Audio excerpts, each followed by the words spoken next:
तो hello everyone, स्वागत है आप सभी का एक और नई वीडियो के अंदर। और आज मैं आप लोगों के लिए लेकर आ चुका हूँ चेनसो मैन का एपिसोड नंबर 4। तो इस एपिसोड की पहली ही झलक देखकर आप लोग समझ ही चुके होंगे कि ये एपिसोड कितना अलग होने वाला है, क्योंकि यहाँ पर हमारे डेंजी भाई का एक सपना पूरा होने वाला है। तो वीडियो शुरू करने से पहले मेरी आप लोगों से एक रिक्वेस्ट है कि मेलेंस की तरह आप भी इस चैनल का सब्सक्राइब बटन दबा दीजिए, ताकि मुझे वीडियो बनाने की मोटिवेशन मिलती रहे और मैं आप लोगों के लिए इसी टाइप का क्वालिटी कंटेंट लाता रहूं।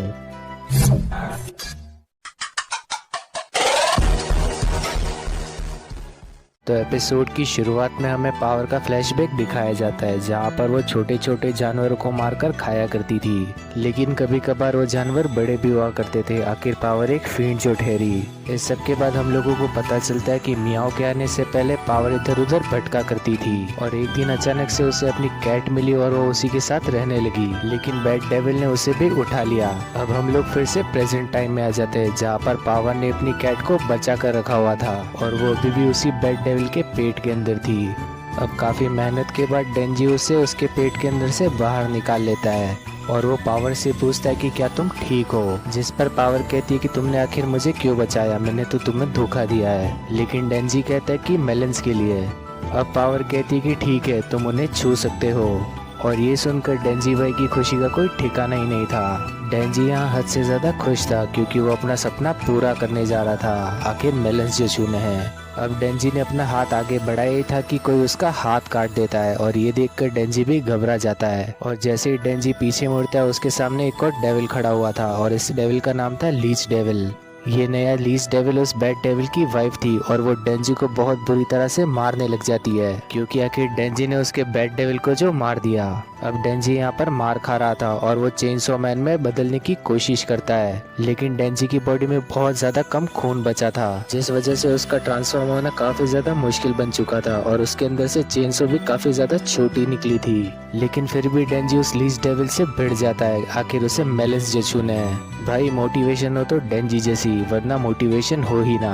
अब डेंजी अपने अधूरे से फॉर्म में उस लीच डेविल को टक्कर दे रहा था, जो कि देखकर वो लीच डेविल घबराने लगता है। डेंजी उसे कस कर एक मुक्का मारता है, जिस वजह से लीच डेविल जमीन पर गिर जाता है। और यहाँ पर पावर सोच में पड़ जाती है कि सिर्फ ये मेलेंस के लिए इतना सब कुछ कर रहा है। डेंजी उस लीच डेविल को कस कस के मुक्के मार रहा था, लेकिन उसका लीच डेविल पर कोई असर नहीं होता। लीच डेविल समझ चुका था कि डेंजी ऐसे नहीं मानने वाला, जिस वजह से वो लीच डेविल भी अपनी पूरी ताकत से उससे लड़ाई करने लग जाता है। अब लीच डेविल डेंजी को काफी ज्यादा दूर फेंक देता है और डेंजी भागता हुआ उसकी तरफ आने लगता है, लेकिन लीच डेविल अपने टेंटिकल्स की मदद से डेंजी को काफी ज्यादा जोर से मारता है, जिस वजह से डेंजी की आंखें बाहर आ जाती है। डेंजी यहाँ पर हार मानने को तैयार नहीं था, लेकिन उसके अंदर ब्लड की कमी हो रही थी और वो धीरे धीरे कमजोर पड़ रहा था, और वो लीच डेविल उसे पकड़ लेता है आखिर में। और वो लीच डेविल डेंजी से कहती है कि तुम मेरे बैड डेविल की जगह ले सकते हो, लेकिन डेंजी कहता है कि मैं तुम जैसी बदसूरत डेविल के पास नहीं आने वाला। अब वो डेविल डेंजी को मारने ही वाली थी, लेकिन सही समय रहते वहाँ पर अकाई आ जाता है, और अकाई अपनी एक टेक्निक की मदद से वहाँ पर एक फॉक्स को समोन कर देता है, बिल्कुल नरूटो की तरह। और वो फॉक्स भी एक डेविल ही था, जो कि एक ही झटके में उस लीच डेविल को खत्म कर देता है। इस सब के बाद वहाँ पर बाकी की स्क्वाड आ जाती है, और वो सभी लोग ये देखकर हैरान थे कि यहाँ पर दो दो डेविल्स की लाशें पड़ी हुई है। अब अकाई डेंजी के पास जाता है और उसकी हेल्प करने लगता है, लेकिन खून की कमी के कारण डेंजी यहाँ पर बेहोश हो जाता है। और फिर डेंजी की जब आंख खुलती है तो वो अपने आप को एक हॉस्पिटल के अंदर पाता है। वो बेड पर लेटा हुआ था और अकाई उसके पास बैठा हुआ था। अकाई अब डेंजी से कहता है कि वो लोग अब सेफ है और पावर भी इन लोगों के ही साथ है। फिर अकाई बताता है कि उसे डेंजी का कटा हुआ हाथ मिला, जो कि उसने डॉक्टर को दे दिया, और डॉक्टर ने सर्जरी के बाद डेंजी का हाथ जोड़ दिया। अब डेंजी यहाँ अकाई से पूछता है कि उसने उस फॉक्स को कैसे समोन किया। तब अकाई डेंजी को बताते कि उसने उस फॉक्स के साथ एक कॉन्ट्रैक्ट साइन किया हुआ है। वो फॉक्स भी दरअसल में एक डेविल ही है, जो कि डेविल हंटर्स की मदद किया करता है, लेकिन बदले में उसे अपने शरीर का एक टुकड़ा देना पड़ता है। और इस बार अकाई ने अपने हाथ का थोड़ा सा पीस काट कर दिया है। फिर वो डेंजी से पूछता है कि तुम और पावर रेस्ट्रिक्टेड एरिया से बाहर क्यों निकले, जिस पर अब डेंजी कुछ भी नहीं कहता। अकाई बताते कि उसने उसे बाहर जाते हुए देखा है अपने सिक्योरिटी कैमरास की मदद से, और उसे ये भी पता है कि पावर का भी इसमें हाथ है। लेकिन डेंजी यहाँ पर पावर का नाम बिल्कुल नहीं लेता, और अकाई ये सुनकर काफी ज्यादा निराश था।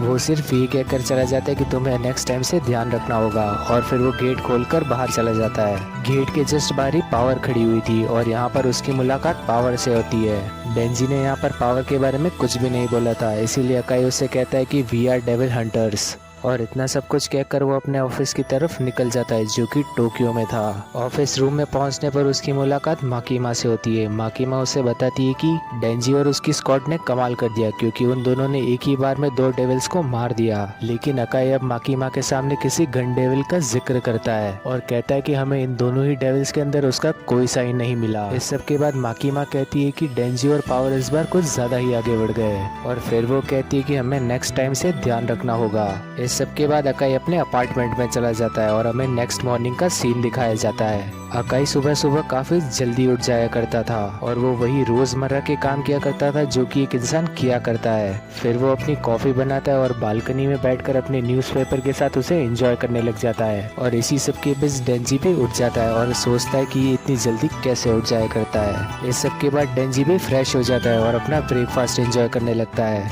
लेकिन यहाँ पर अकाई के तो लंच की तैयारी शुरू हो चुकी थी और तभी इनके दरवाजे पर कोई दस्तक देता है। ये दोनों काफी ज्यादा घबरा जाते हैं क्योंकि इन्हें लगने लगता है कि कोई डेविल इनके गेट पर आ चुका है। लेकिन दरअसल में वो पावर थी जो कि लात मारकर उस गेट को खोल देती है। वो अपनी मियाओ मियाओ के साथ उसी घर में शिफ्ट हो चुकी थी इन दोनों के साथ में। अब पावर बताती कि वो इन दोनों के साथ में ही रहा करेगी हर बार की तरह, और तभी माकीमा का कॉल आ जाता है। माकीमा अकाई और डेंजी से कहती है कि पावर अब तुम्हारे साथ ही रहा करेगी क्योंकि एक स्क्वाड का अपने आप को जानना काफी ज्यादा जरूरी है। फिर हम पावर को देखते हैं जिसे हर चीज से शिकायत थी क्योंकि उसे ये पसंद नहीं था कि इंसान कैसे रहा करते हैं। वो खाने को अपने हाथ में लेकर इधर उधर फेंकने लग जाती है क्योंकि उसे उसका टेस्ट पसंद नहीं आता, और डेंजी उसे बताता है कि ये काफी ज्यादा मेहनत से किसान ने उगाया है तो इसे इधर उधर फेंकना नहीं चाहिए। अब पावर टॉयलेट और बाथरूम चेक करती है जो कि उसे बिल्कुल भी पसंद नहीं आता और वो यहाँ पर कंप्लेन करने लग जाती है। वो टॉयलेट सीट को काफी ज्यादा टिश्यू से भर देती है और ये देखकर अकाई और डेंजी का दिमाग खराब हो जाता है। और इसी सब के चलते शाम हो चुकी थी। यहाँ पर डेंजी टॉयलेट सीट को साफ कर रहा था और तभी उसके सामने पावर आ जाती है।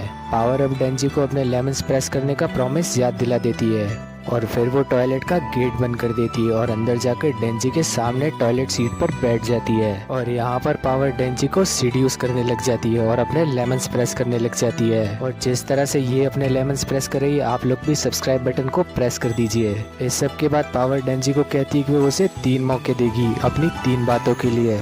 पहली चीज ये कि उसने मियाओ मियाओ को बचा लिया, दूसरा ये कि उसने उस बैड डेविल को मार दिया, और तीसरा ये कि उसने उसे बचा लिया।